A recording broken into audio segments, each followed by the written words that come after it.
ridiculous. Well, here's the thing. Maybe.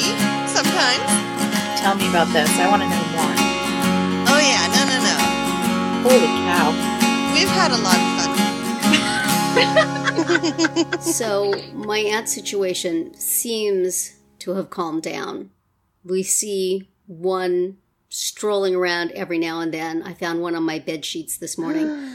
But they're keeping it on the down low, you know? It's usually when you see one ant, you see 10, you see 50. I'm just seeing one. The odd ant just crawling on a table or crawling on a piece of toilet paper or crawling on a sink. You know, not it's a whole too quiet, bunch. Terry. It's too quiet. It's definitely too quiet. They're definitely in the walls plotting. Yeah, they're plotting. But we got them out of the kitchen the last time, not with bait traps, but by just taking the recycling bin they had colonized outside, and it got rained on, and then my husband hosed it out, and we showed them, but no.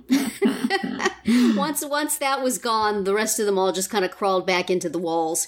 And, I can hear the little ant whispers in the walls. Like, I think they heard us podcasting. They listen to the podcast. They know I'm reluctant to poison them. So they pretty much figure that they can take over my house at any time. Maybe they're cold. Maybe they only liked it when it was hot in your house. Well, that could be. Let's hope. But that's what they want us to think. Oh, we don't like your house anymore. You hosed us out.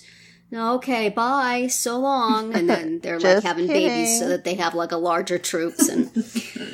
But for the moment, we have only the one animal.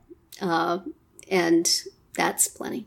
I bet before the end of the summer you will cave and have those ant traps in your home. Why do you wish me ill, Nicole? I don't wish they were you persuaded ill. I only want the by best my for kindness.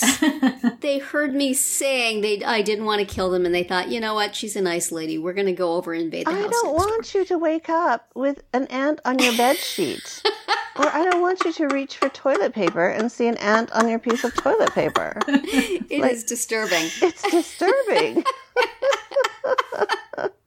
None in my coffee, I don't think. Hello? Are you in there? I haven't seen any. Ay. Oh. Well, it's probably a continuing saga, but this is an off week. Wow. But how is the pet situation at your house, Nicole? I know you have no ants because you have murdered them all, but you have many other critters. I have eradicated them. I saw 2 cockroaches the other day on my patio, not even in my house, on my patio, and I was calling the pest company. Now, see, I can tolerate ants much more than I could tolerate that. Oh, no. I was just like, come out here, please, spray and create a 20-foot perimeter around my house. I just can't stand it. I mean, my animals that are inside, I adore. The animals that are on the outside, forget it. I'm not happy. Are the cats taking care of the lizards?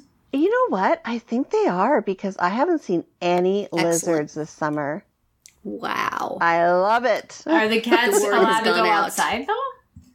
Yeah, so one cat is he goes in and out all the time.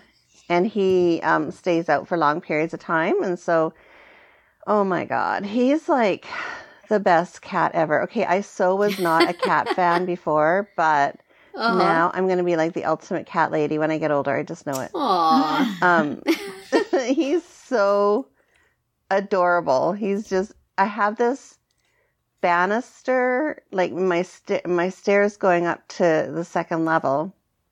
Mm-hmm. At the top of the stairs, there's a banister, but it's got a flat top, and I don't know if it's hard to describe it. It's not like a round banister top; it's a flat one. Yeah.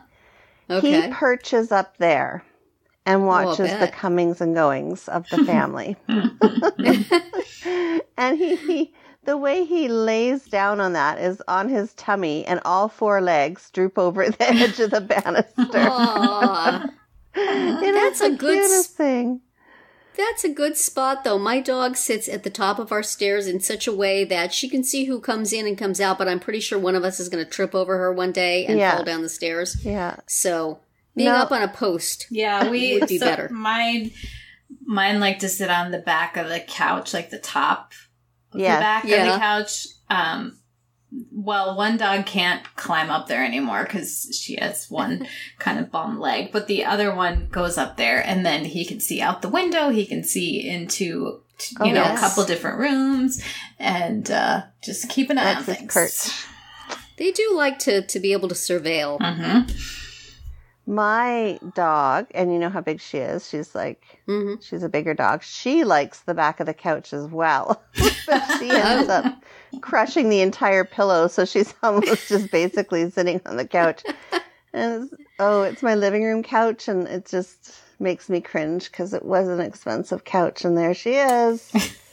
Our pooch is not allowed on the couch that we know, you know, if she does it, she has to do it discreetly. Right. But, oh no. I think we leave random junk all over the couch to keep her from getting on it, so. Yeah, I tried that. For our she just decor. pushes it off. I even got these like special dog, or animal kind of like it's like a plastic tray and it's got these spikes on one side. Oh my gosh. My husband would buy that if he saw it. And the idea is that they don't get on the couch because they want to step on it, right? Yeah. They don't want to step on it or lie on it. Well, no, she just pushes it off. Oh. That's just a challenge. She's just too smart. Yeah, so between the dog, the cats, the fish don't cause me much grief, although the one that jumped out the other day. Oh, well, yeah. You know, it's just your everyday zoo. Cockroaches. Yeah. No ants. Oh, my. No lizards. I'm going to knock on wood. Right. Yeah. So. Well, we'll get our everyday zoo underway here by saying hello and welcome to Parenting Roundabout, a weekly podcast about the things that parents are talking about, obsessing about, and complaining about right now. I'm Terri Morrow, and with me today are Nicole Eridix. Hello. And Catherine Holeko. Hi. Today on the podcast, we're going to talk about morning routines on our speed round, shout out some stuff we like on the Roundabout Roundup, and do some shameless self-promotion. But first, it's back to school season, at least where y'all are, I guess, not here yet. And we thought we'd talk a little bit about the traditions surrounding that event. Nicole? Yeah, so I saw an article earlier today. Where did I see it? Remind me again. It's a blog called Your Modern Family. There you go. Thank you. And they were talking about back to school traditions. And that really resonated with me because my daughter will be starting her last year of high school in exactly 1 week. So, you know, so as I was filling out her registration form for the year and signing all the papers, I was kind of a little nostalgic. I was like, oh, this is awesome. I'll have to do this for her, you know.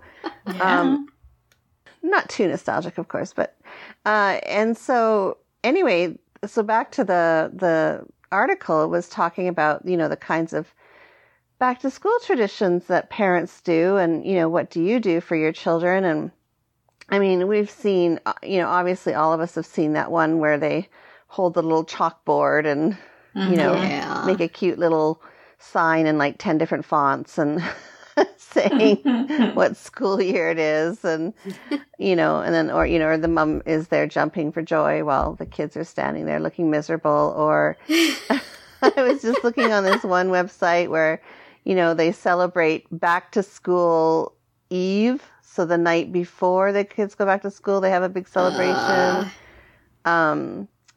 You know, I can't say as I've really done any of those specific things. No. I mean, we have a few small traditions, but I'll explain later. But first, let's hear it maybe from Catherine and Terri. Do you create these fun little signs and make cute little notes and, I don't know, make T-shirts that they can wear year after year to show how much they're growing up? I don't know. I'm sounding really kind of like, negative about it, but maybe I shouldn't be because you guys do that. Catherine? I think you know us well enough to know that would be a I was going to no. say, I think I know you too well to know that you don't do that. Yes. I thought I would leave that up for the audience to judge. I do try to take pictures, and that's fun. But I don't do it with signs or anything. And in fact, one of my very favorite pictures, just in general, not just of first days, but pictures that I have, is my son's first day of kindergarten, and it's on the front porch, and it's the two kids, and our old dog, our previous dog, is like peeking out the door, and it's really cute. But we don't go out the front door, so that's already weird. Like, so I usually end up taking the picture in the backyard, and my kids haven't been to school in the same building for years, so they often are going at different times. So, and the first day I'm like, just stand still for 1 second so I can take your picture.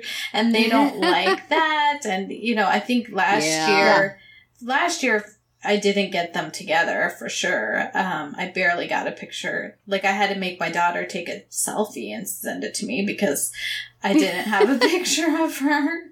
So it's harder and harder, I guess, as they get bigger and more opinionated about these things. Yeah.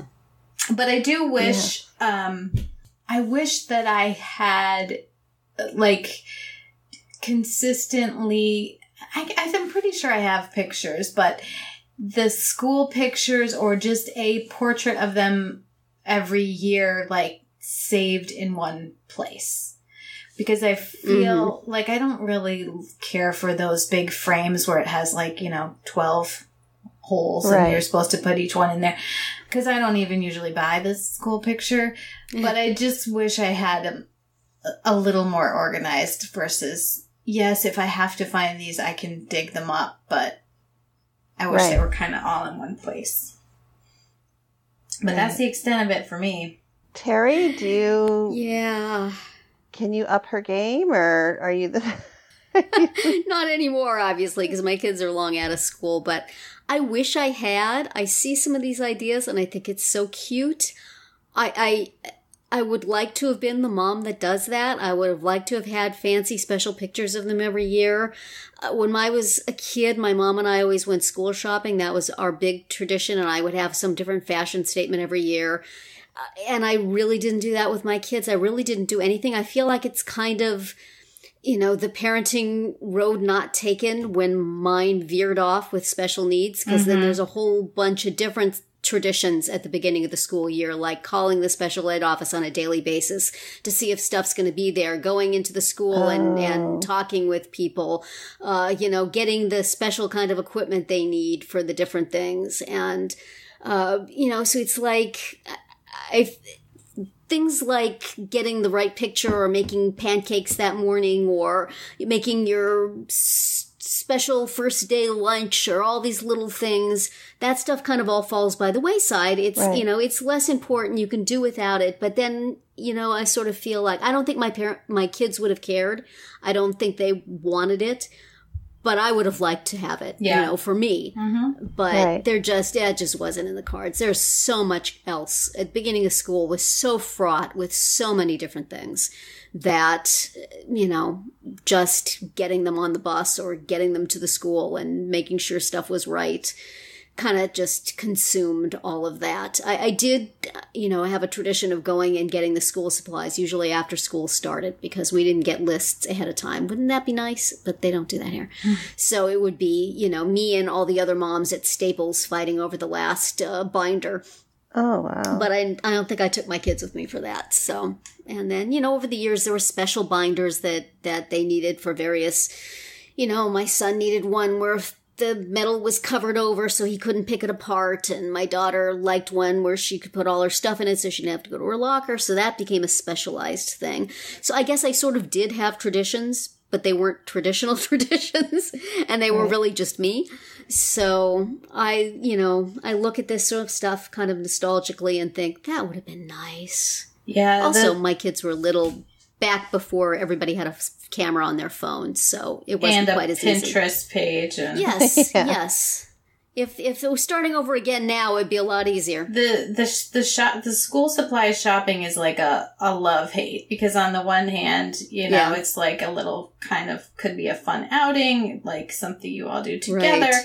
But I feel like it's always stressful, like trying to find everything that's on the list and, picking through the bins and, they said this kind of crayon, not that kind of crayon. And the kids want this one, but the teacher wants that one. And, So this year, my son's school, he's going into 8th grade, but they offered a thing where you could just buy a pre-made box. Oh, I love everything. That. Just order it. All schools, please do order that. it online. That would be wonderful. I did that. And I sort of showed it to my son. I'm like, I'm going to do this. Okay. And do you want to see the list and see if there's anything you want to add or subtract? He's like, no, I'm good. Go for it. So, all right. Smart boy. Excellent. We'll do that. That is a great idea. Yeah, I can't say I mean, we do the back to school clothes shopping, but it's a little weird being in California because it's still hot and they start school at the beginning of August. So you're just buying more summer clothes for them. So, I mean, because when I was growing up, we would start in September, and by September the weather had changed, and so you would legitimately need some new clothes for school. And but here it's like, oh, do you need another pair of shorts? Right. I think we've discussed this before. In my California youth, I just wore the fall fashions on the first day and sweated. Dang it. I got my sweater and knee socks. Yes. That's what I'm doing. In 100-degree weather. I'm going to do Absolutely. Because that's what's in the stores. And the stores will carry that stuff too. And you're like, what is going on? So ridiculous. So... yes, there is never a time you need a sweater and knee socks in California. Never. They still sell them. I've never been that cold in California. So at least Southern California. Maybe in San Francisco. Yeah, maybe in San Francisco. Not in Southern California. But yeah, no, so the whole we do the back to school thing for like a pair of shorts or a new top or something. We do the school supply thing, but as my kids have gotten older, my son obviously has finished school, but Kristen, I just send her to the office supply store with my credit card. Wow. Go get it. That's a nice transitional thing there. Yeah.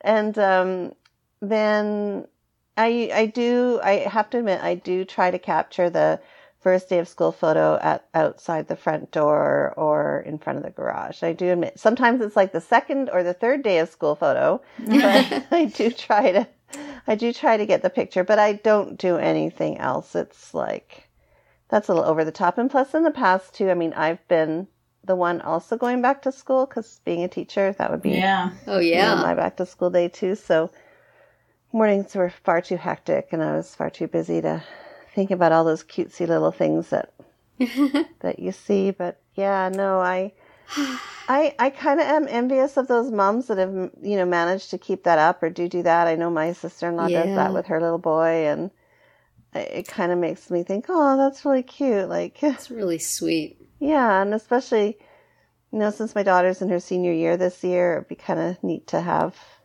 all those. I mean, I do have the back to school photos, I think, most of them, but I don't know.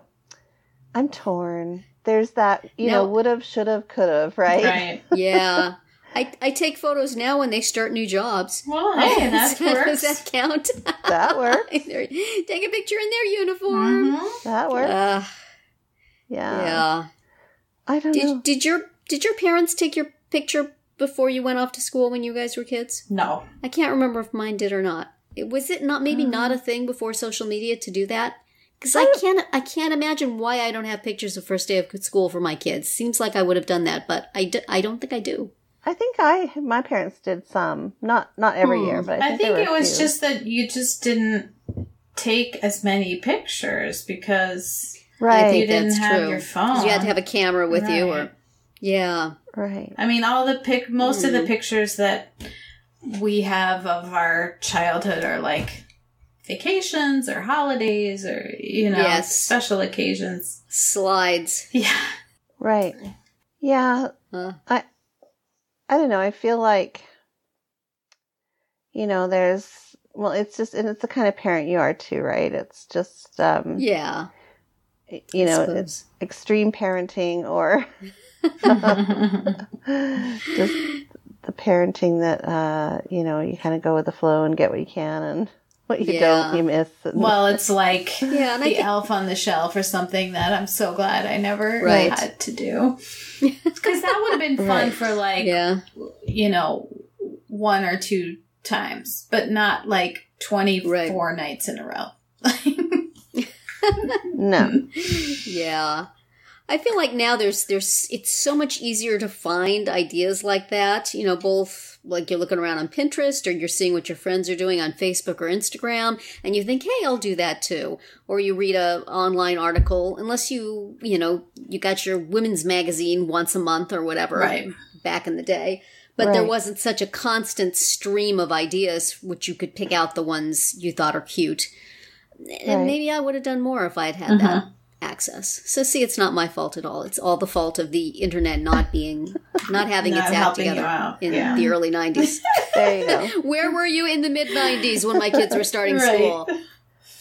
One thing I am trying to do this year, and it's not going to be much of a tradition because obviously it's her last year of school. I do need to make her a checklist for her morning before she gets out the door because I can't tell you the number of times that I get calls or texts to go and take something back to school because she's missed it or she's forgotten it, and it just drives me crazy. And she's old enough now that she should be taking care of it. She's not going to be able to do that when she's in college, right? Exactly. Mom, could you take a plane and bring me a... I went to college with someone whose mother still called her to wake her up in the mornings. No. Oh my. Yeah. And she was in ROTC, like, so she had to get up super early in the morning to do that. I'm like, if you're gonna be in that kind of program, don't you need to be able to wake your own self up? Like, that just seemed insane to me. Anyway, that's another story for another day. But yes, our speed round today is going to be about morning routines. Not so much for our kids, but for ourselves. So, and Nicole, I suspect yours may change and next week. Well, once Kristen goes back to school, is it very different from how it is in the summer, or how did? Oh, so different. So different. Well, some things are the same. So, initially, upon waking up and taking care of personal needs, my dog needs to be, I go turn off the security alarm and turn off the front porch light, and then my dog wants to go outside, and as soon as she gets back in, she wants to be fed. So, and then by the time, or when she's outside, I'm turning on the coffee maker. So by the time she's back in and been fed, I can turn on, have my coffee and sit down. And it's a little bit more slower pace. And obviously when our kids are back at school, it's a lot more frantic. Right. and then you have a lot more outside influences, like, where's my shirt? And why wasn't this washed? And one of my favorites. What do you mean I don't have any clean clothes? Well, did you wash them? Yeah, exactly. Aww. So I know that my hope is that I have this little checklist on hand for her to do a lot of it, because a lot of it is me running around doing it for her because she's running late.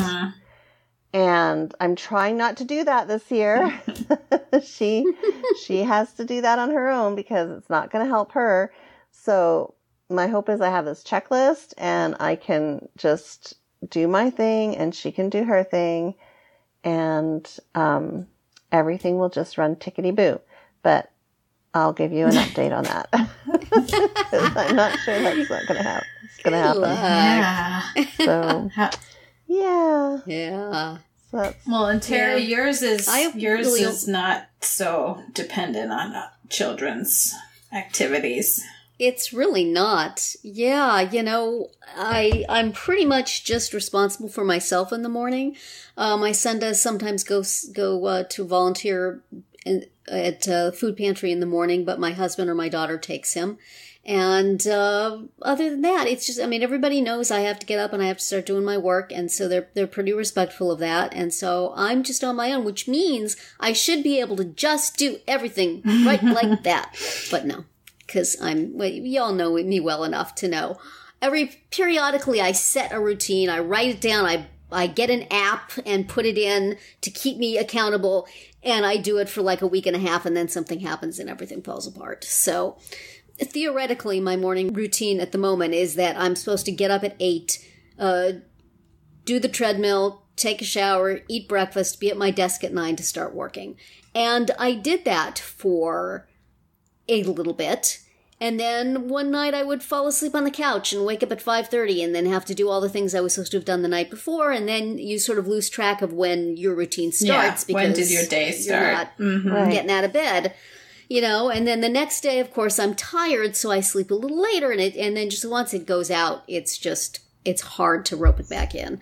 So I'm in an out of routine stage this week, but Monday, I'm going to get back into it.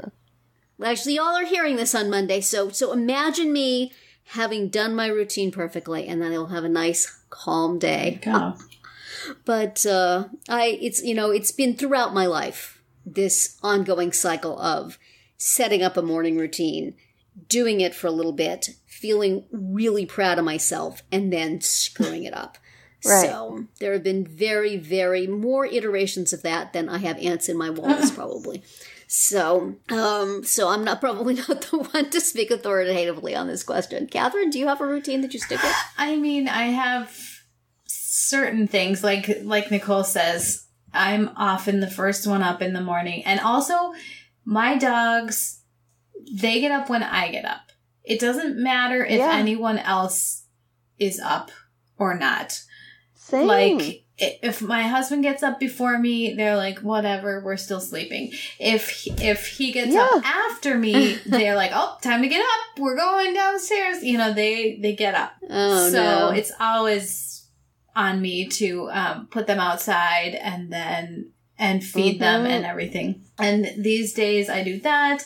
I check on the hedgehog and see what he got up to during the night. This morning he has a little water bowl. It's just like this small plastic bowl, but it's flat on the sides, like it's straight up and down. It's not like curved. And he somehow tipped it over on its side, and it was standing like straight up in the morning. I don't know. And of course it spilled, but I just laughed, like, whatever. So yeah. My strategy is to, when I get up, I put on, working out-ish clothes. Right. Because the idea is that after I eat breakfast, because I can't not eat first, I try to get to whatever exercise is going to happen. But, especially in the summer, that ends up being like 10 o'clock. And then by the time I do that and take a shower, I'm like, oh, look at that. It's noon. I don't know what happened, but it's noon. So yeah, sometimes the morning routine lasts for several hours. But it'll change, when school starts, of course, then I'll have more of a hard deadline for when I have to get up and get every... Yeah. My daughter is responsible for getting herself up and out because she drives herself to school and everything now. But my son, still requires some prodding, let's say, in the morning. So that's coming. It's coming.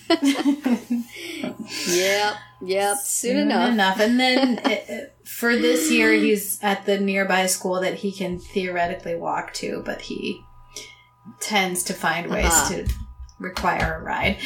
But then next year, they'll be in the same school again for 1 year for high school. Oh. And they already plan to go together. So that'll be exciting when that comes. So we'll revisit this topic again. Be free. So there you have it. And remember, you can hear a new speed round every Wednesday through Friday. Hi, we hope you're enjoying this episode of Parenting Roundabout. We're not one of those podcasts that's trying to sell you websites or mattresses or meal kits. I mean, we totally would, but no one's asked us yet. There is, however, something you can do that costs you nothing, but will put a little change in our pockets. Listen to our podcast on the Radio Public app. Download the app to your iPhone or Android device and listen to Parenting Roundabout there, and we'll get paid for each listen. Plus a little more if you listen a lot. We think you'll enjoy listening to all your podcasts on this app, but if you could at least listen to Parenting Roundabout there, we'd be very grateful. Now, back to the episode. And now we're going to bring you some of the things we've read or seen or used recently that we want to shout out and share with you. In my case, it's something I've heard recently. I finally allowed myself to be roped into Audible with all those offers of 2 free books.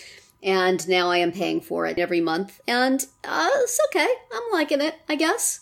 I enjoy listening to books because I can multitask more easily than I could if I have to have the book in front of my eyeballs. And I'm not sure how well I concentrate on what I'm listening to, but, I fade out on books sometimes too, even when I'm staring at them. So I can, listen to a book on the treadmill. I can listen to it in the car after I've taken my son someplace. It's proving to be kind of nice. I'm not sure if I'm going to feel ultimately that it's worth the money, but for the moment, since I'm still prorating in the free books I got, it's okay. I could get free audiobooks from my library, but they don't have a really great selection. So every time there's a book I think, oh, I want to read that, I go to the library. It's not there, but it is there on Audible. So got to start making lists and, see if I can get the most of my money out of it. But the one complaint I have is that it doesn't have chapter titles on the books. So I don't understand why not. It just says chapter 1, chapter 2, chapter 3. And I would like to have the titles there to remember what I'm listening, what the person is talking about with the book. And also, just to kind of then be able to go back and remember things as I read through the chapter title. So I don't know what the deal is. I Googled to find out if other people were complaining about it and didn't really find that out. So why is that Audible? And it's not just that the books don't have them. No, I don't think it's that the books don't have them. I think it's just that they don't put them there. Because I've been listening to nonfiction, and they announce the title of the chapter when they start it. They say something that sounds like, chapter 2, this is the title. And so I assume that is in fact the title, but it's not written down. So then you get, 45 minutes into the chapter and you're like, what was this about now? It would be nice to go and look if you're listening without 100% rapt attention to be able to oh yeah, this is the chapter. So they're announcing it, but it's not like in the app where you could look at it. Yes, right. The app has a list of chapters, so I guess you could jump ahead to a chapter. You could go back and listen to a chapter, but it just says them by numbers, at least on my app. Maybe online it's different. I don't know. I mean, I could go to Amazon and call up the chapters or Google Books or something. Yeah, but that's making it too hard. That's something I would like for my money is chapter titles. Hello. But other than that, I'm enjoying it. So we'll see how long it lasts. But if you've been considering doing it, it's a nice way to take in some books. Cool. Time effective. Catherine, what do you have for this week? What are you rounding up? Just something funny and silly. It's an Instagram feed called Tragic Denim, and it's just pictures of everyday people and sometimes celebrities wearing the most ridiculous jeans or jeans adjacent clothing in quotes. It's very funny. I mean, like, you won't believe how many different ways people can come up with to mess with a perfectly good item of clothing. Are they making fun of jorts? Because I like my jorts. I wear them a lot. No. This goes way beyond jorts. Okay, this would be like, you had a pair of jorts, you turn them inside out, and you put them on top of a different pair of jeans, and then you shredded up the underneath pair of jeans.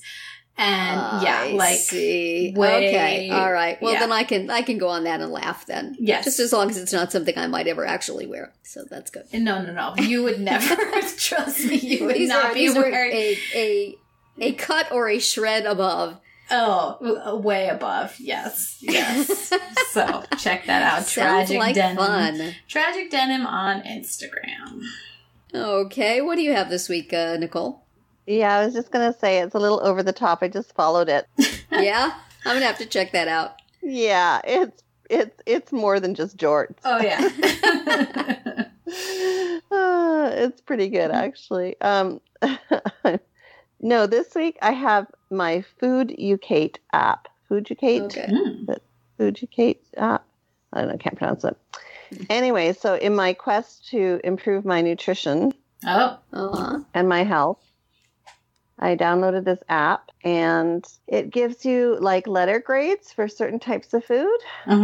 Or actually for most foods. Mm-hmm. It goes through all the different food categories, and then it will list all the foods that get an A grade and a B grade, obviously based on their nutritional value and content. And then you can even go to different restaurants and, find the better foods at the various restaurants. So it's a nice, easy way to determine the nutritional value of a food item without having to read all that very fine small print on the back of the package. Why do I think some people are going to go on there, find the restaurants with the lowest grades, and go there because the food is probably delicious? Let's just say the Cheesecake Factory has a lot of work to do. But that's the reason people go there. I know, but oh my gosh, so it's good. I mean, my goal is to include some of those A-grade foods on my grocery list every week. So aren't those foods that you normally stay away from, like the V word? Yeah, but there's some whole grain breads that I could probably throw enough jam on to. That doesn't bring the curve down if you put the jam on it. Combined with all the butter and jam, Vegemite, and yeah, I know. I'm gonna try. Okay. They don't have to find out about that. It could be our little secret. Right. Put in the whole grain bread. The first step is just putting it on the list. The next step is actually buying it. The third step is eating it. Then putting it in the toaster. And, So we're not going to talk about what I put on top of it at this point. Baby steps. Trying. Yes. I'm trying. Good, so that's good for you. Yes. Alrighty. Talking about. So and now for our final segment today, we're going to do a little shameless self-promotion and direct you to some of the things on our sites that we think you should take a look at. Terri. I do not have ever anything right now as we speak, but as you listen to this on Monday, I will have a new blog post up on Parenting Isn't Pretty. And it will be about, let's say, communicating with your spouse. And it will be based upon a video from the very, very end of West Wing that is mildly spoilery. So, Catherine, don't go check it out. Okay. But everybody else, especially if you've seen The West Wing, take a look. It's a little bit of TV wish fulfillment that I wish that I could gain in real life. All right. Well, and mine is, for once, I do have a new piece up on highlights. The backlog is starting to perhaps be cracked. And so it's a piece about reading with preschoolers and kind of how they make the connection between words and pictures. So it's based on some research, pretty interesting. So you can see that at highlights, and we'll link to it. And Nicole, you should mention your understood thing you're doing. Oh, yeah, good idea. I'm doing a virtual book club with understood.org, and we it will be on the weekend of the 9th and 10th. The 10th, I believe it is. So that's going to be this coming weekend as you're listening to this. So right, yes, that is right. The 11th and 12th. And so basically the idea is that you get yourself a copy of the best-selling special education, inclusive education book. I won't say special education because Terri has some awesome books too. Get yourself a copy of Inclusion in Action, read it, and I'm going to be online at understood.org for the weekend answering questions and talking about it and, clarifying some of the content, discussing the strategies. Yeah, so it will be a weekend to, how often do you get a chance to read a book and then ask the author about the book? Mm-hmm. So, and any questions that you have. So this is pretty cool. So understood.org is sponsoring it, and you can get my book Inclusion in Action at Amazon or at brookspublishing.com. So, and it's on sale. So go get it. Great. Yeah. Well, that's it for this week's episode of Parenting Roundabout. We hope you enjoyed it and that you'll join us every week. You can listen to podcast episodes on Radio Public or download them from Apple Podcasts. Please subscribe so that you get all of our podcasts and mini podcasts. You can also follow us on Twitter, where I am at Nicole Erdix, Catherine is at C. Haleko, and Terri is at Momitude. You can also follow the podcast on Twitter at Roundabout Chat and look for us on Facebook, Pinterest, Tumblr, YouTube, and Instagram too. Best of all, stop by our podcast page at parentingroundabout.com and read recaps, find links on everything we've mentioned, and talk back in the comments. Thanks to John Morin at johnjmorin.com for providing our in and out music. And I wish everyone a great week.